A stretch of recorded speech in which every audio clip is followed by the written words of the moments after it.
कोल्हापुरी चप्पल म्हणजे कोल्हापूरकरांची शान, पण अनेकदा नकली आणि दर्जाहीन चप्पलांची खरेदी करून पर्यटकांना ग्राहकांना फसवलं जातं। जगभरामध्ये फॅशनच्या रॅम्पवरती आपल्या खास बांधणीमुळे ओळखल्या जाणाऱ्या कोल्हापुरी चप्पला आता डिजिटल कवच लाभलाय। मात्र अस्सल कोल्हापुरी चप्पल कशी ओळखायची हा प्रश्न ग्राहकांना पडतो, पण या समस्येवरती कायमस्वरूपी तोडगा निघालाय। बघूया। आपला कोल्हापूरकरांचा अभिमान म्हणजे कोल्हापुरी चप्पल।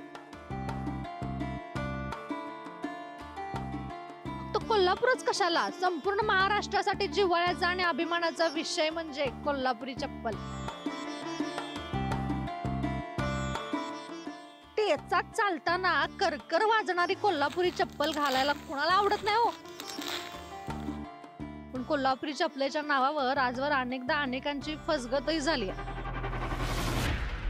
पण आता कोल्हापुरी चप्पल घेताना ग्राहकांची किंवा पर्यटकांची कोणत्याही प्रकारे फसवणूक होऊ नये यासाठी नवं तंत्रज्ञान वापरलं जाणार आहे।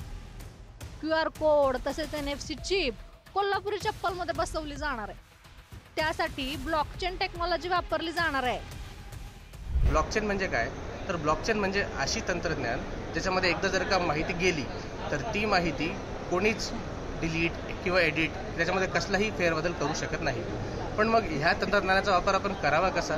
तर ह्या तंत्रज्ञानाचा वापर सरकारमध्ये होऊ शकतो, ह्या तंत्रज्ञानाचा वापर वेगवेगळ्या रेग्युलेशन्समध्ये होऊ शकतो, ह्या तंत्रज्ञानाचा वापर अनेक मूल्य साखळ्यांमध्ये होऊ शकतो। या तंत्रज्ञानाच्या आधारे खरी कोल्हापुरी चप्पल ओळखता येणार आहे बघा। जेव्हा कोल्हापुरी चप्पल पूर्ण बनते व त्याच्यावरती आपण पहिल्यांदाच असे QR कोड लावत आहोत। हे QR कोड नुसते QR कोड न लावता तर कोल्हापुरी चप्पल बनत असताना आपण ह्याच्यामध्ये NFC चिप एक NFC टॅग देखील टाकत आहोत। हा NFC टॅग हा ह्याच्या सोलमध्ये ह्याच्या आतमध्ये बनतानाच टाकला गेलेला आहे, म्हणजे तो आतमध्ये परत कधी बाहेर निघणार नाही। आता QR कोड असेल किंवा NFC टॅग असेल, ह्या दोघांना जरी आपण स्कॅन केलं किंवा रीड केलं तर आपल्याला अशा प्रकारची त्याची पूर्ण मूल्य साखळीतील कहाणी बघायला मिळते। आता हा QR कोड स्कॅन झालेला आहे आणि हा QR कोड स्कॅन झाला की मला मराठीमध्ये किंवा हवं असेल तर इंग्रजीमध्ये ह्याची पूर्ण माहिती बघायला मिळते की हे कोणत्या प्रकारची आहे, ही खास कापशी चप्पल आहे। तर ह्याला जे GI टॅग प्रमाणपत्र आहे ते GI टॅग प्रमाणपत्र मला बघता येईल का? मला हे बघायचं आहे की ह्या कोल्हापुरी चप्पलेचा इतिहास काय।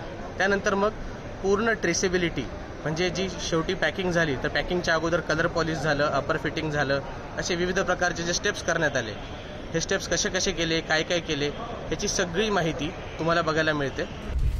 हे सगळं केल्यानं चप्पलेची कुंडलीच पाहायला मिळणार आहे। कोल्हापुरी चप्पल बनते कशी, ह्याच्यामध्ये कोणते कारागीर आहेत, हे कसे काम करतात, हे सगळी जर का कहाणी आपण एका तंत्रज्ञानामार्फत एका ट्रस्टेड पद्धतीने जर का आपण समोर पोहोचू शकलो तर मग ह्याची ब्रँड इमेज किंवा ह्याला जी ऑलरेडी अस्मिता आहे तर ती अजून सुदृढ बनण्यासाठी मदत होईल।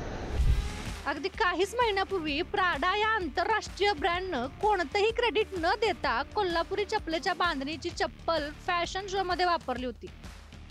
त्यानंतर कोल्हापूरकरांनी आणि चर्मकार संघटनांनी सोशल मीडियावर दिलेल्या दणक्यानंतर प्राडाला झुकावं लागलं होतं। आता कोल्हापुरी चप्पलांसाठीच्या या नव्या तंत्रज्ञानानं अस्सल कोल्हापुरी चप्पल खरेदी करताना ग्राहकांना पर्यटकांना निर्धास्त राहता येईल हे नक्की। सुशांत पाटील, पुढारी न्यूज।